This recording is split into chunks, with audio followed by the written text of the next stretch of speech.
এখনো কিন্তু 3টা বড় বড় ভূমিকম্প আসা বাকি আছে। নবী করিম সাল্লাল্লাহু আলাইহি ওয়াসাল্লাম একদিন মসজিদের সামনে যাচ্ছেন, সাহাবীরা ভিতরে বসে আছে।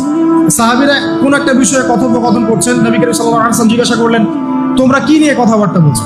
সাহাবীরা বললেন যে আমরা কিয়ামতের আলামতগুলো নিয়ে কথা বলছি।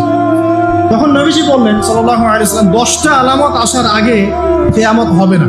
কয়টা আলামত? 10টা। এই 10টা আসার আগ পর্যন্ত কিয়ামত হবে না নিশ্চিন্ত থাকতে পারেন। কিন্তু এই 10টা কবে চলে আসবে এর কোনো গ্যারান্টি আছে? নাই। তার প্রথমটা হচ্ছে দাজ্জাল, মাসিহুদ দাজ্জাল মানুষের রূপে বের হবে। 2, ঈসা ইবনে মারইয়ামের আগমন। নবী ঈসা আলাইহিস সালাম আসবেন এবং তার হাতে দাজ্জাল নিহত হবে। কোথায় নিহত হবে সেটা বলে দেওয়া আছে, প্যালেস্টাইনের বাবেলুদ নামক জায়গায়, যে জায়গাটা অলরেডি প্রস্তুত। 3 নাম্বার হচ্ছে দাব্বাতুল আরদ, জমিন থেকে একটা অদ্ভুত প্রাণী বের হবে যে মানুষের সাথে কথাবার্তা বলবে। এটা হাদিসে আছে, কিন্তু তা আমরা এখন নিঃসন্দেহে 90% মানুষ বিশ্বাস করবে না। এবং যারা একটু বেশি চেতনাধারী তারা বলবে যে মোল্লা মুন্সিদের কথা শোনো, প্রাণী বলে আবার কথা বলবে। কিন্তু হ্যাঁ, এই কথাটাই যদি নাসা বলে, যে হ্যাঁ একটা প্রাণী আছে পৃথিবীর গভীরে, সে অচিরেই বের হবে এবং কথা বলবে, দেখবেন সবাই বিশ্বাস করছে। দেখেন চিন্তাগত শিরক। দেখেন যখন আমরা ওইসব মিডিয়া থেকে কোনো কথা আসে আমরা নিশ্চিন্তে নির্দ্বিধায় বিশ্বাস করি। আল্লাহ পাক হাদিসে বলছেন, নবী হাদিসে বলছেন, দাব্বাতুল আরদ বের হবে, মানুষের সাথে কথাবার্তা বলবে, মানুষ বিশ্বাস করতে চায় না। আর কি? ধোঁয়া। এই ধোঁয়ায় আকাশ ছেয়ে যাবে, ধোঁয়া দিয়ে আকাশ ছেয়ে যাবে।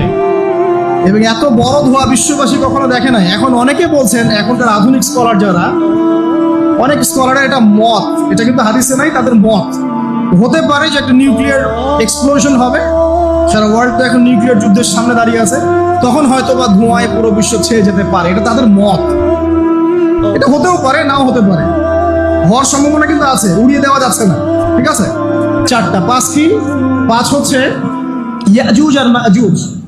ইয়াজুজ আর মাজুজ এই প্রকৃতি বের হবে, এরা কিন্তু আদম সন্তান এবং তারা পৃথিবীর পানি খেয়ে শেষ করে ফেলে দিবে।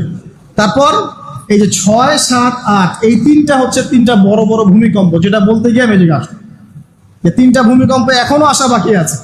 নবীজি বলেছেন একটা পৃথিবীর পূর্ব দিকে হবে। পূর্ব দিক কোন দিক?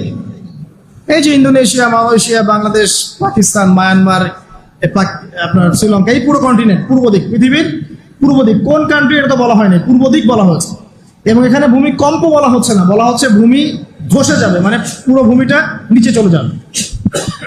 এখন যারা এগুলো নিয়ে গবেষণা করেন তারাও কিন্তু সেম কথাই বলছেন, খেয়াল করে দেখেন। তারা হয়তো বিজ্ঞান দিয়ে ব্যাখ্যা করছেন, কিন্তু হাদিসে কিন্তু এটা বলা আছে।